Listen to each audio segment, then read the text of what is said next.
شیخ سعدی را در بستانش، برادران عزیز، کتاب بستانش یک قصه بسیار زیبا میاد. انشاءالله این فکر میکنم اگر اینها را ما خوب درست هر کدامش در جای خودش اگر گوش کنیم، شاید که همون ترسی را که حاتم اصحم در زمان خودش در دل مردم احساس کرده بود، همون ترس شاید از دل ما و شما دور شود. شیخ سعدی در بستانش میگه یکی طفل دندان برآورده بود، پدر سر به فکرت فرو برده بود، کنان آب از کجا آرمش، مروت نباشد که بگذارمش. پدر میگه بچه‌اش میگه برداشت دوستداری میکرد، بوسابوسی میکرد. بچه‌اش هم میگه دیگه الهامش آمد یکی خندید.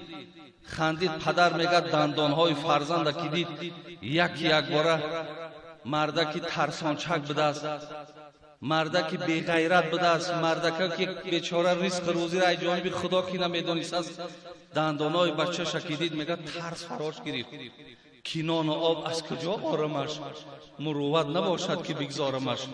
این بچه ما صاحب دندان شده، یک پگا نان میگه، این ما از کجا نان تأمین کنم؟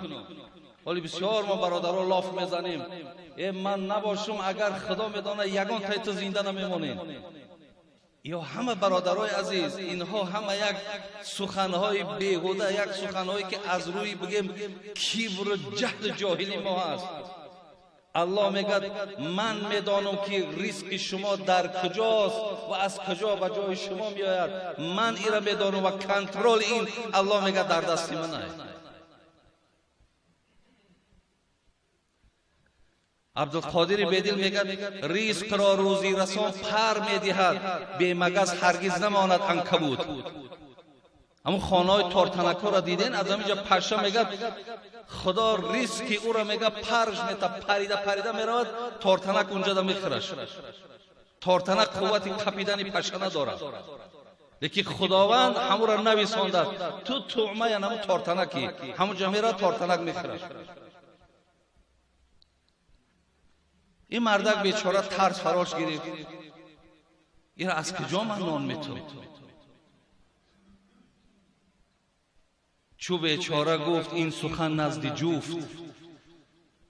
اگه دیگه شاید که بیچاره شرم که البته بیرون دقیق همسایه را بگون، شاید یگان همسایه صاحب عقیده باشه و او آدم رزق خدا بینه که مرا مقصد مسخرم نکنه، بیای همه در خوب همی آدمی نزدیک، همی خانومی خدمت، اویله خدمت، همین را بگون که چی میگه؟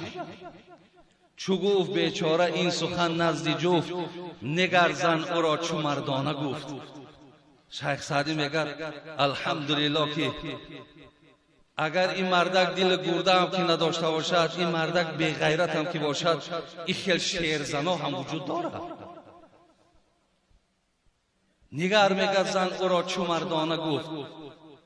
چیش گفت؟ وقتی گفت زنک این بچه‌ک مصاحب دندان شده، مقصد باید نامخوری دیگه زیاد شده، این چه علمی کرده باشه؟ الحمدلله رب العالمین. زنبین مخور حول ابلیس تا جان دهد. مردک گفت این ترسی که طرف فرا گرفتگی این را وسواس شیطانی میگن. مخور حول ابلیس تا جان دهد، همان که دندان دهد آن نان دهد. همون ذاتی که این را دندان شداده او الکی رزق روزی را معین کرده است. تواناست آن خداوند روز که روزی رساند، تو چندین مسوز. اینا مرد گفت های اون ذات میگه من توانایم، من استوارم، هیچ قدرت و قوت به من رسیده نمیتواند. تو این نسوز، تو این غمگین نشه. خدا میگه من خودم تأمینش میکنم.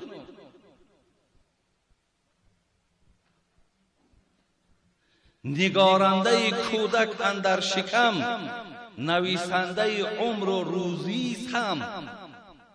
مردک تو عالی گفت فقط همین یک دندانای همین را دیدی، تو این پروردگاره که این صورت فرزند ترا در بطن من کشید، در اینجا ایراد صورت سازی کرد.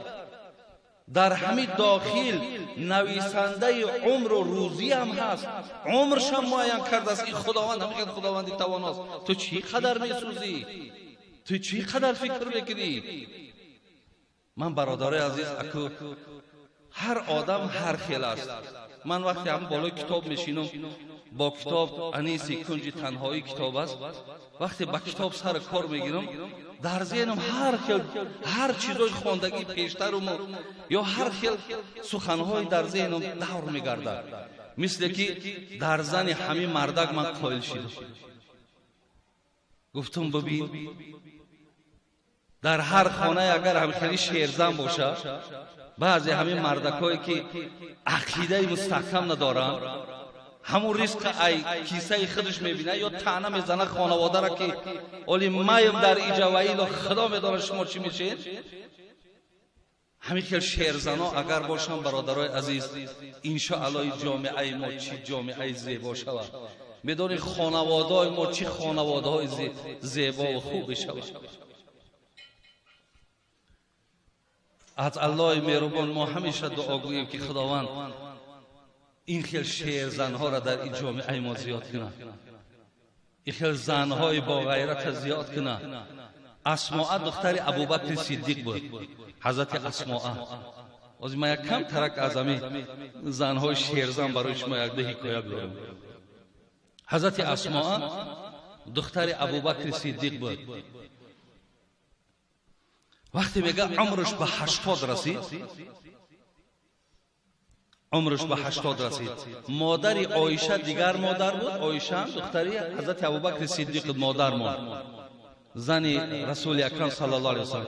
اسماء را مادرش دیگر بود. این اسلام که نه آورد، حضرت ابوبکر طلاق شد. وقتی همین اسماء خودش بسیار زنی خادمه و خدمتکار بود، دختر ابوبکر صدیق بود.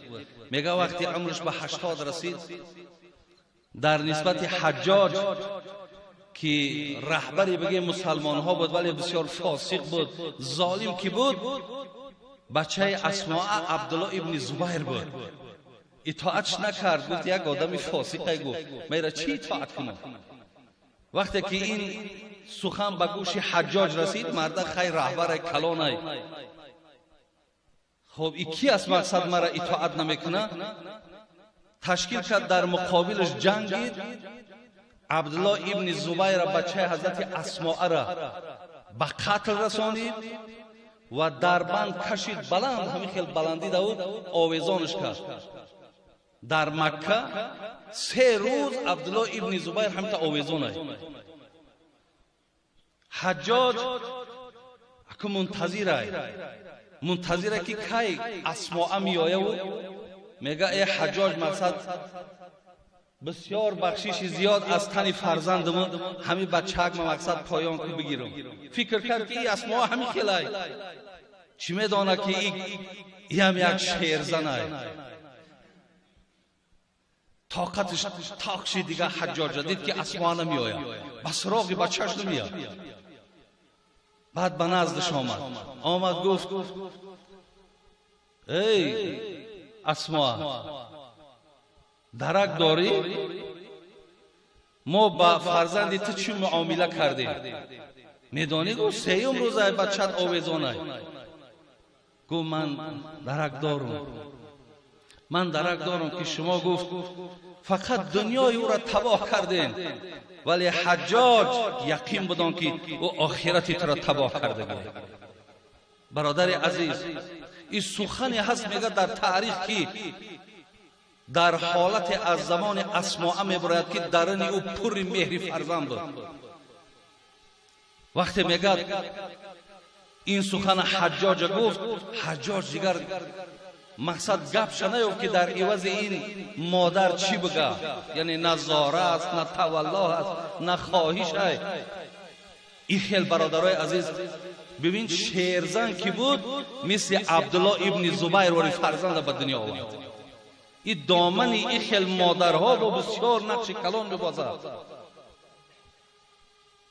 از این لحاظ برادران عزیز و گرامی، زن ببین که صاحب مردک خانه را مخر حول ابلیس تا جان دهد، همان که دندان دهد آن نان دهد. تو چی جای ترس داری گفت؟ همون که خودش دندان شداد همون خودش نان شمیته گفت. برادرای عزیز، خداوند بسیار ذاتی مهربانه، او کفیل رزق ما ہے. میگه یک نفر بود دائما دعا میکرد، میگو خدایا برای من رزق بغاس بده. بغاس، این بغاس کلمه عربی است. وقتی میگه همون زاغ بچه تولد میکنه سفید است. وقتی که همون سفید که هست میگه زاغ سیاه که میبینش فکر میکنه که همین ایمن نیست. ایمن نیست، میگه ترکش میکنه میرود تا زمانی که همین پر سیاه نبراید. پر سیاه که میبراورده است بعد به سراغش میآمده است. یک آدم داغیم میگفت است خدایا مرا رزق همون بغاس بده. بغاسش همون که در حالت همون پشم سفید داشتن. خدا را بینیم برادرای عزیز قدرت چکی. وقتی مادر هم را میپرتویه میرود، خداوند در تنه همین چوجه زاغ بگیم یک بوی خودمرده را پیدا میکنه. یک چوجه که یک حیوان مین برد یک بوی دارد کو، وقتی که بوی کی باشد بعد کیرما و پشها آمدن میگیرن. همون بوی میگه در تنه می پیدا میشود.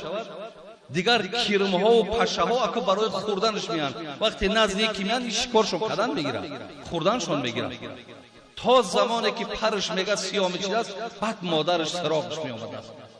این مردک هم مردکی دانا بوده است. میگفت است خدایا همون رزقی که بغاس دادی مرا همون خیر رزق بده. مقصد همین خیر رزقی که خودش دویده به پیش مرا آمدن بگیرن. بین الله مهربان چه یک ذات مهربانی است که هیچ وقت برادران عزیز در دل ما باید ترس نباشد. در دل ما یگان ترس هم بترسیم برادر عزیز. این رزق چیزی ازلی است. این را کم و زیاد کردن همه در نزد الله مهربان است. این به بندش هیچ وابستگی ندارد. یک قصه دیگر را میگیم دوام میکنیم که وقتی زیاد گرفتم. میگه یک آدم پولدار ثروتمند وارد مسجد میشود، میاد پیش داملا میاد میگه داملا یگان نیاز نداری؟ مقصد من یک کمتر مبلغ آوردم، اگر یگان حاجت و نیاز داشته باشی مقصد این ما تیاریم که خدمت کنیم. خداوند رحمت کنه او داملا ها را او عالم ها را، اونا هم عالم های ربانی بدن، اونا هم همش تکیه با خدا داشتن. هیچ وقت تکیه به آدم ها و به پولدار و به مالدار و به منصبدار و تکیه نمی کردن. ولی پیغمبر من میگه هر کسی که اگر سحر برای خاطر نداشتنی در خانه چیزی اگر بخیزه و میگه هم تا چهرش ترش کنه غمدار خچه بگیرد، او همچنان است که خداوند در بین مردم غیبت کرده است. هر کسی که میگه اگر پیغمبرمون یک آدم مالدار اگر به خاطر پولش اگر تعظیم کنه و دستاش پیشی بر کند سه یک دینش عیبین میرود. این عالم برادرای عزیز وقتی این گپ از مردکی پولدار که شنید گفت شرم میاد در یک خانه قرار دارم که صاحب این خانه ماندگی من است حاجت طلب کنم. برادر عزیزی سخن بینید، من در مسجدم، این خانه خدا ہے، من در خانه خدا ماندگی است نیاز طلب کنم.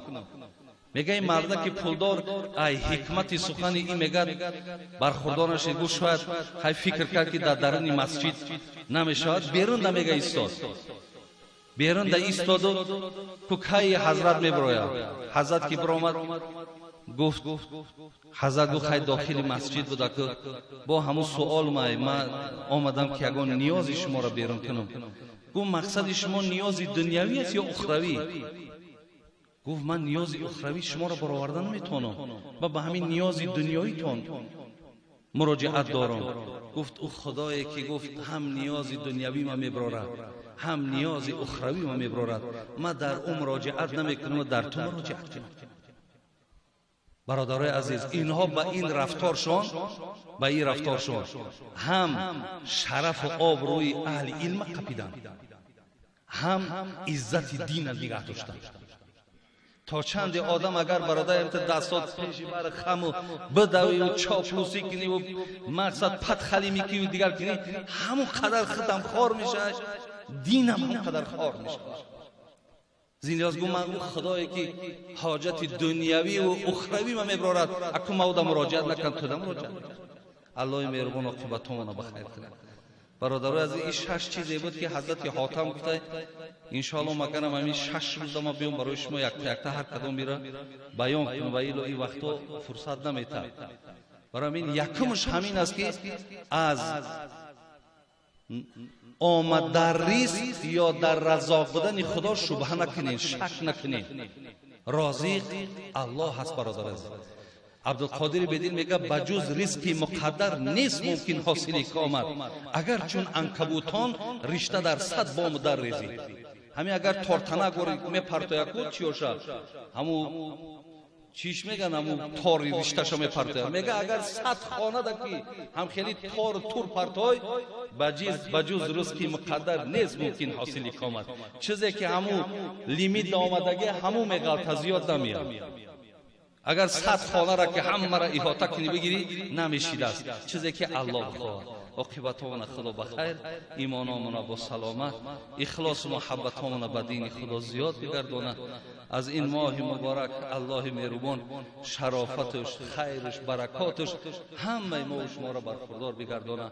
اهدنا الصراط المستقیم صراط الذين انعمت عليهم غير المغضوب عليهم ولا الضالين آمين. السلام علیکم و رحمت الله.